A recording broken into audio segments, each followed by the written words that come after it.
आज हम औरंगाबाद की जानी मानी शख्सियत जनाब तकी हसन खान साहब के पास आए हैं। जैसा कि सब जनता को पता है कि बीजेपी के सांसद साक्षी महाराज ने एक ऐसा बयान दिया जिसको लेकर पूरे देश में आज हलचल है और खासकर मुसलमानों में एक तरह की बेचैनी है। समझ में नहीं आ रहा कि अब क्या किया जाए। इन तमाम पहलुओं पे गुफ्तगू करने के लिए, जैसा कि सब जानते हैं कि तकी हसन खान साहब वो शख्सियत है जिनको सियासत पे गहरा अबूर है और एक गहरी नज़र है और कई लोग इनसे इस्तिफादा हासिल करते हैं, मुलाकातें लेते हैं और हमने देखा है बाहर कि कई सियासी स्टेट से इनकी तकरीरों से एक बड़ा असर भी पड़ा है। ऐसी शख्सियत से हम आपको रूबरू कराने जा रहे हैं। सर, मेरा पहला सवाल ये है आपसे, जिस तरह साक्षी महाराज ने बयान दिया कि उसको लेकर आपको ऐसा लगता है कि ये एमआईएम के खिलाफ सोची समझी साजिश है या वाकई इसके अंदर कुछ सच्चाई है? साक्षी महाराज का बयान बाद में आया। इससे पहले कई इशारे मिल गए कि कहीं ना कहीं एमआईएम और बीजेपी का गठजोड़ छुपा है, छुपा अलायंस है। फिर वो महाराष्ट्र के इलेक्शन पर नजर डालें, बिहार के इलेक्शन पर नजर डालें या हैदराबाद का जो कॉरपोरेशन का इलेक्शन हुआ,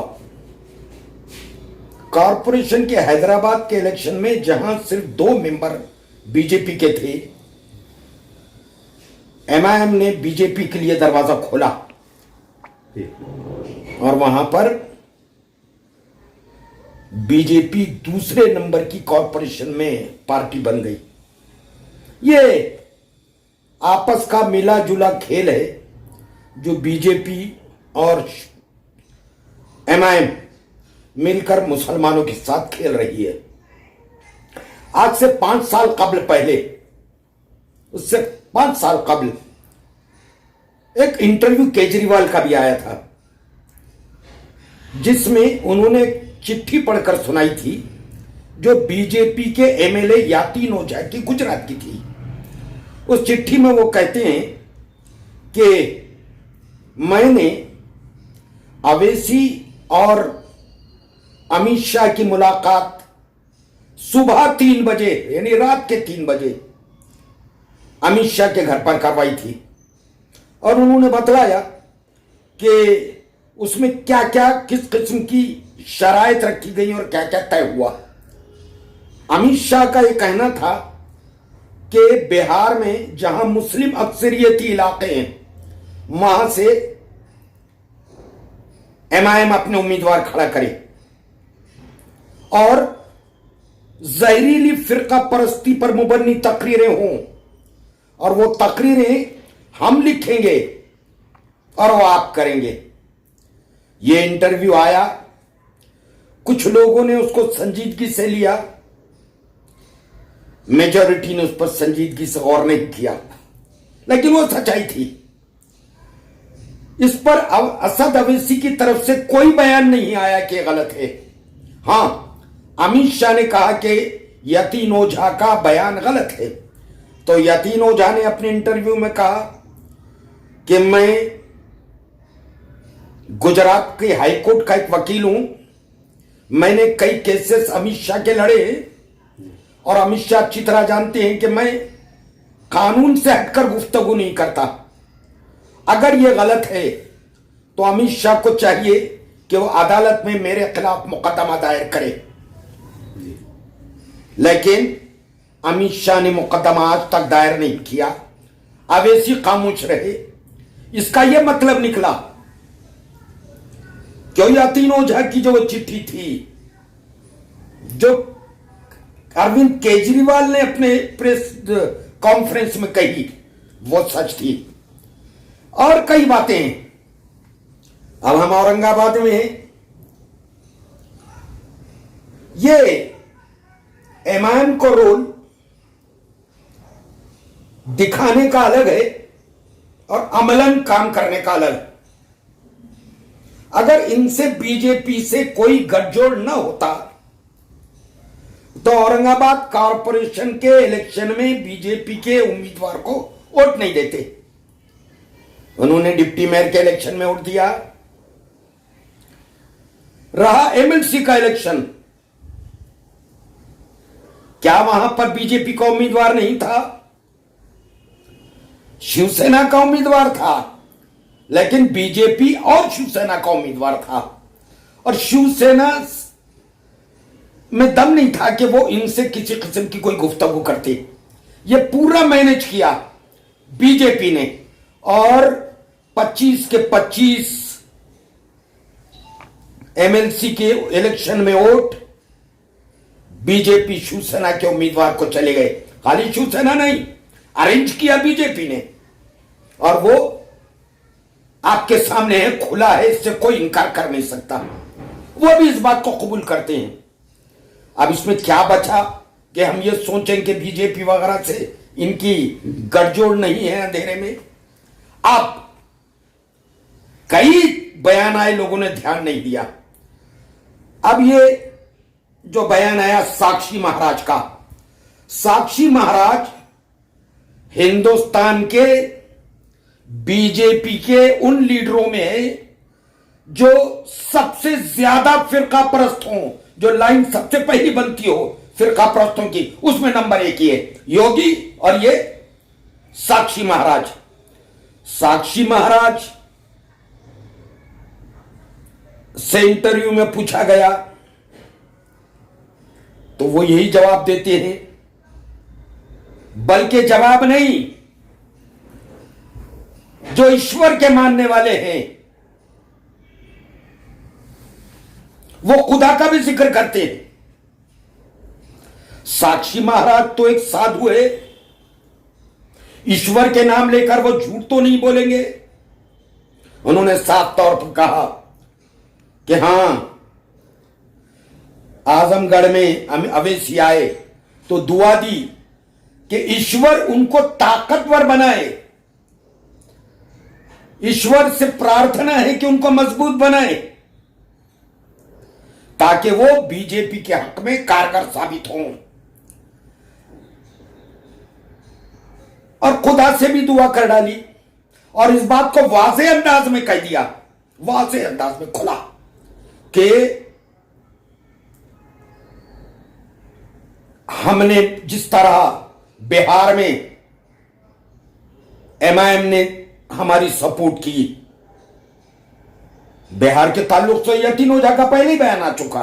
यह दूसरा है कि बिहार में इन्होंने सपोर्ट की, यूपी में वो आएंगे और बीजेपी को ताकतवर बनाएंगे। वो हमारे सहयोगी हैं, जिस तरह उन्होंने बिहार में की, बंगाल में भी करेंगे। अब इसके अलावा अब और क्या सबूत चाहिए कि बीजेपी और एमआईएम एक पहलू के दो रुख हैं, एक सिक्के के दो पहलू हैं, दो रुख हैं। कब तक छुपाएंगे बातों को? ये दुनिया है, और सच्चाई अगर लोगों की जबान से अदा ना होती हो तो कुदरत की तरफ से सच्ची बातें सामने आ जाती हैं। यह साक्षी महाराज का बयान यूं ही है कि छुपेगा कुश्तों का खून क्यों कर, जो चुप रहेगी जबान खंजर, लहू पुकारेगा आस्तीन का। खुद ये बात जो साक्षी महाराज की तरफ से आई, इसके बाद भी मुसलमानों के लिए सोचने के लिए क्या बचा है? जो इसको सच ना मानते हों और पुरानी लंतरानी लेकर बैठे हों और नित नई बातें शुरू करेंगे, वो गलत था, ये सही था, लेकिन वो सच है। सार और औरंगाबाद के अंदर ही नहीं, पूरे हिंदुस्तान में इस पे बहस छिड़ी हुई है, और साक्षी महाराज कोई बयान देने को तैयार नहीं। अवैसी की तरफ से आज तक कोई बयान नहीं आया। किस मुंह से कब तक झूठ बोलेंगे? ये मुसलसल झूठ का परिंदा है जो चल रहा है। मुसलमानों को अब तो भी होश आ जाना चाहिए तो बेहतर है। सर, हम जब औरंगाबाद में हमने कई इस मसले पर जो सियासी माहिरीन है, जो अदीब हजरात है, जो सियासत पे गहरी नजर रखते हैं, उनसे बातचीत की तो उनके तरफ से एक ऐसा ख्याल सामने आया कि मौजूदा हालात के सियासी हालात को देखते हुए कि ऐसा नहीं हो सकता है कि एमआईएम कांग्रेस पार्टी है, राष्ट्रवादी है, समाजवादी है, जनता दल है और जो मुल्की सतह पर बड़े बड़े सियासी पार्टियां हैं, कुछ उनसे समझौते किए जाए बीजेपी को रोकने के लिए, तो आखिर क्या वजह है कि ये समझौता क्यों नहीं हो पाता? ये इसके पीछे कोई एक राज है कि नहीं होने देना चाहते, कुछ ताकत है? ये देखिए, ये तो तय कर चुके हिंदुस्तान में दो जमातें हैं जो एक सोच रखती हैं और बाकी दूसरी जमातें दूसरी सोच रखती हैं। जैसे आरजेडी हो, समाजवादी पार्टी हो, हरियाणा की हो, हरियाणा को उड़ीसा की पार्टियां हैं, ममता बनर्जी की तृणमूल कांग्रेस है, ये सब हैं। ये सब ये चाहते हैं कि अपोजिशन एक जगह आए। सिर्फ दो जमातें हैं जो सेकुलर जमातों को फना करने पर तुली हुई हैं और कांग्रेस के खिलाफ इन्होंने मुहिम सी छेड़ी हुई है। एक है बीजेपी, उनका कहना यह है कि देश को कांग्रेस मुक्त करेंगे। तृणमूल कांग्रेस ममता बनर्जी की, उन्होंने कभी ममता बनर्जी ने यह नहीं कहा कि हम मुल्क बदर करेंगे, कांग्रेस मुक्त भारत बनाएंगे, नहीं कहा। आरजेडी ने नहीं कहा, आप पार्टी ने नहीं कहा, समाजवादी पार्टी ने नहीं कहा, कम्युनिस्ट पार्टियों ने नहीं कहा, सिर्फ बीजेपी का कहना है। और दूसरी जमात वो है एमआईएम, जिनका कहना है कि हम कांग्रेस को मिटा देंगे। तो ये दोनों मिले हुए हैं और दोनों की जबान से एक जैसे अल्फाज निकलते हो, एक जैसी सियासी पॉलिसी निकलती हो, तो ये किसी के साथ अलायंस नहीं कर सकते, ये और कभी करेंगे भी नहीं। लाख बात कर लो इनसे, ये करने वाले नहीं है। छोटी छोटी जमातें जो मुसलमानों और दलितों के वोटों को तकसीम कर सकती हो, वो जमा होते हैं, बाकी दूसरी जमातों से ये बात करने को तैयार नहीं। और इनका घमंड इतना है, इनका डबल फायदा है। एक तो जैसे बिहार 5 सीटें आ गई, लेकिन इन बेवकूफों को यह समझ में नहीं आया कि 5 सीटें तो आ गई, लेकिन जो 24 मुसलमान इलेक्ट होकर आते थे वो 18 पर रुक गए, 24 के 18 हो गए। मुसलमानों के एमएलए की तादाद घटी, 6 का नुकसान हुआ, 5 ये चुनकर आए। अगर ये 5 चुनकर नहीं आते या ये गर्भ, अब 15 से ज्यादा जगह इन्होंने नुकसान पहुंचाया। अगर ये बिहार नहीं जाते, बिहार में तमाचा नहीं खड़े करते, तो आज बिहार में सेकुलर हुकूमत होती, बीजेपी का नाम और निशान मिट गया होता। लेकिन ऐसा नहीं हो सका। संजीदगी से गौर करो तो उसके जिम्मेदार ये हैं, इनको आगे बढ़ना चाहिए कि ये दूसरी जमातों से अलायंस करें। अब जब कांग्रेस को मिटा देना चाहते हूं, वो कांग्रेस से कैसे अलायंस करेंगे? अच्छा तफी साहब, ये भी एक है कि आने वाले बंगाल के चुनाव में और यूपी के उसके बाद चुनाव होने वाला है। हाँ। अगर ऐसा मान लीजिए थोड़ी देर के वास्ते कि बंगाल में बीजेपी अपनी सरकार बनाने में कामयाब हो गई, तो बंगाल में जो 25 लाख शरणार्थी जिसका एक तनाजा चल रहा है, क्या आपको लगता है कि उनके साथ उनको जो है तो देश बदर कर दिया जाएगा या उनके साथ कुछ ऐसा सुलूक किया जाएगा जैसा म्यांमार के साथ हमने देखा है पिछले इसमें? क्या ऐसा कुछ हो सकता है? अल्लाह बंगाल के मुसलमानों की हिफाजत करे। बंगाल का मुसलमान आज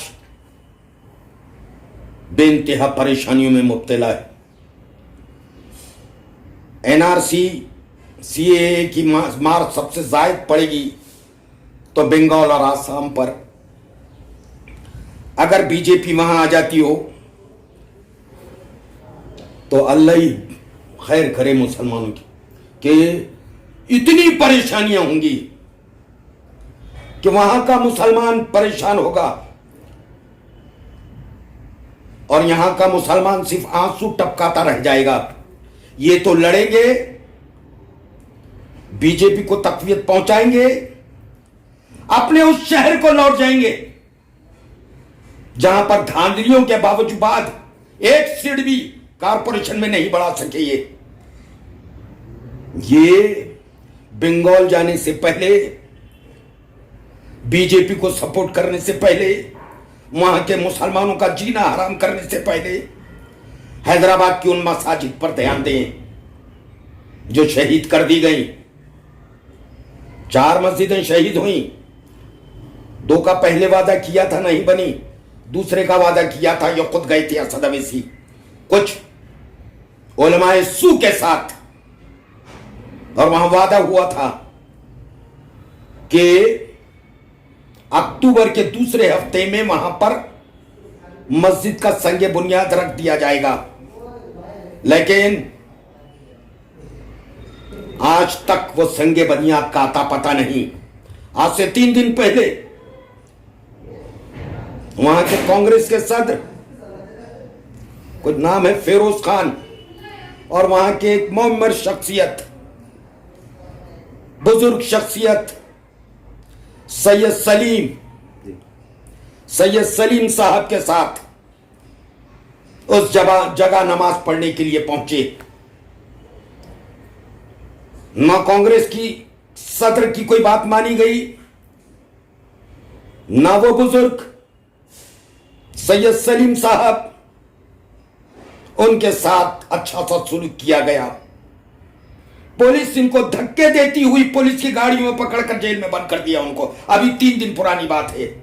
अरे अवैसी साहब, ये तमाशे छोड़ें और जहां से तुम इलेक्ट होते हो वहां की आवाम, हिंदू और मुसलमान, सब पर नजर रखो, सबके साथ अच्छा सा सुलूक करो। और वो मुसलमान ही क्या, जिसकी निगाहों के सामने मसाजिद शहीद हो जाती हूं, पर वो कुछ कहने के लिए तैयार नहीं। और तुर्रा ये कि वो वहां का एमपी है, उसकी जमात के साथ साथ एमएलए हैं, फिर मस्जिदें शहीद क्यों हो गई, क्यों जद्दोजहद नहीं की। बहुत से हैदराबाद से यूट्यूब पर कई खबरें आ रही हैं, लेकिन अफसोस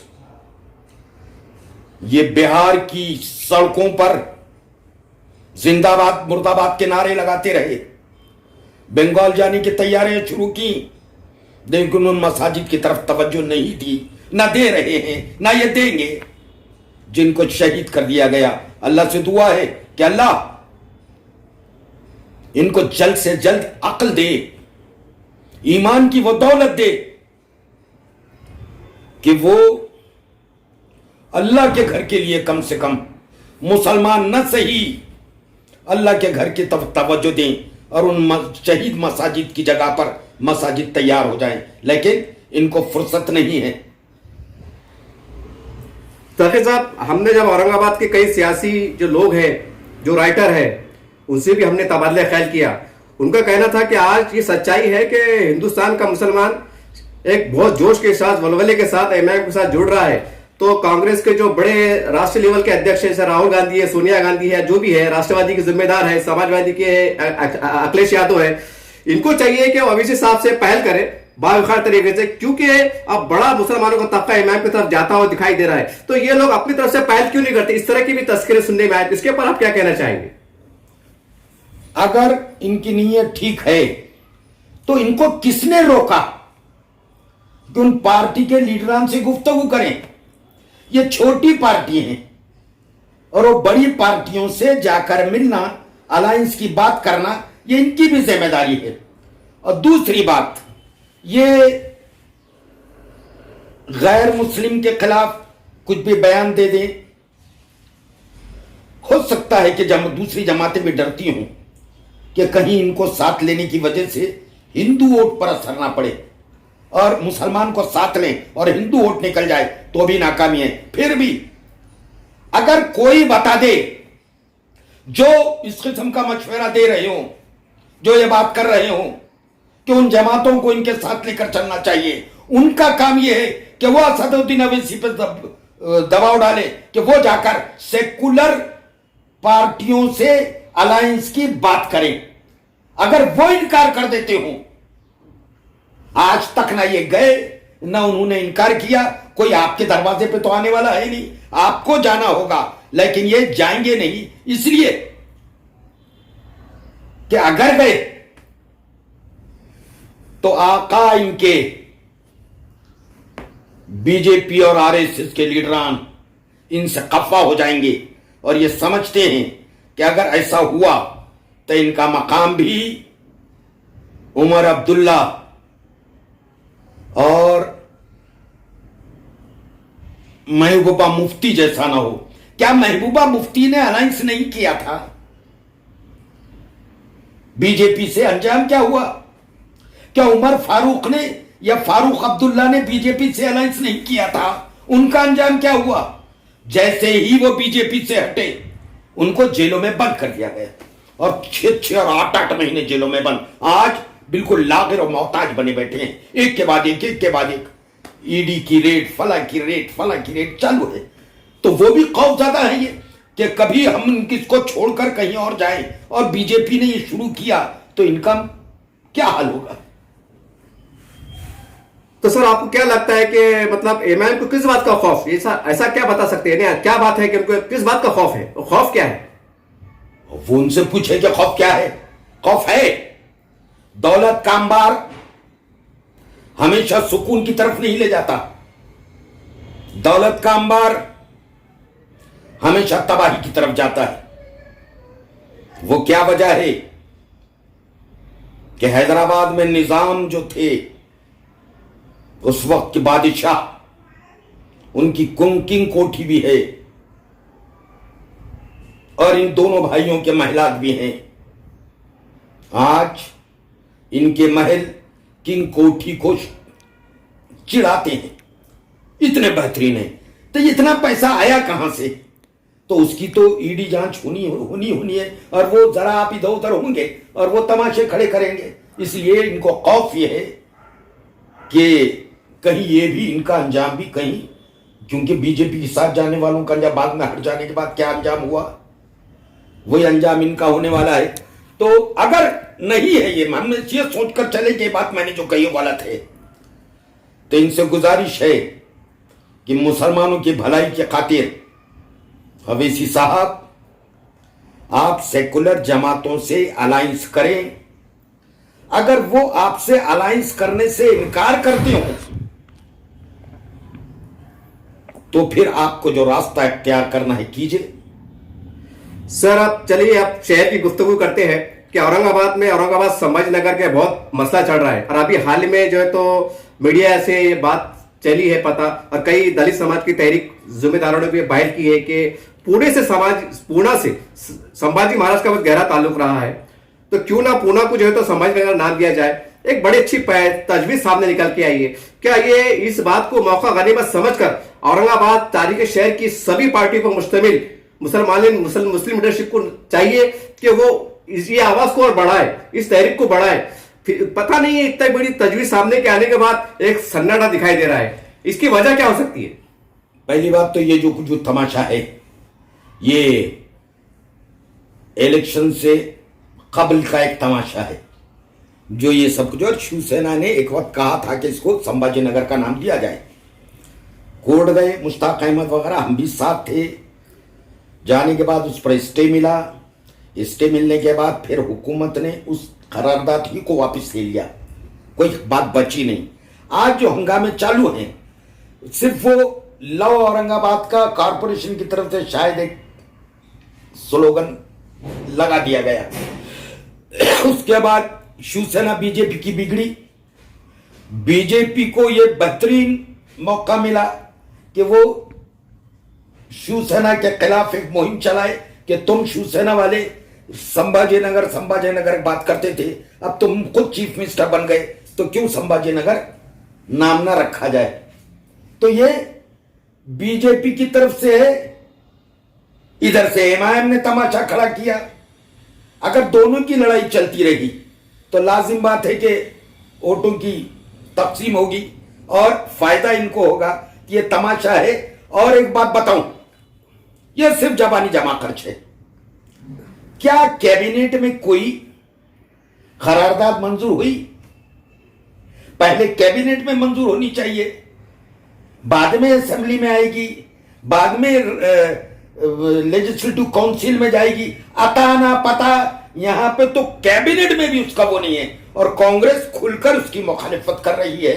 एनसीपी खुलकर मुखालिफत क्या है, तब जो हो ही नहीं सकता, क्योंकि कॉमन मिनिमम प्रोग्राम है, उसमें ये नाम का नहीं है, इसलिए वो हो नहीं सकता।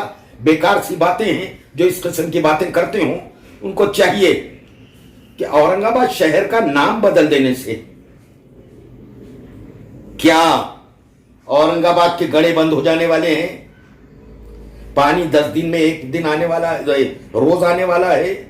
यहां की दूसरी मसाइल जो है वो दूर होने वाले हैं। औरंगाबाद खूबसूरत तरीन हो जाएगा, ये होने वाला है। ऐसा कुछ भी नहीं है, नाम बदलने से कुछ नहीं होता। इसी बर्नाड शाह ने एक मर्तबा कहा था कि क्या गुलाब के फूल का नाम बदल देने से गुलाब अपनी खुशबू खो देगा?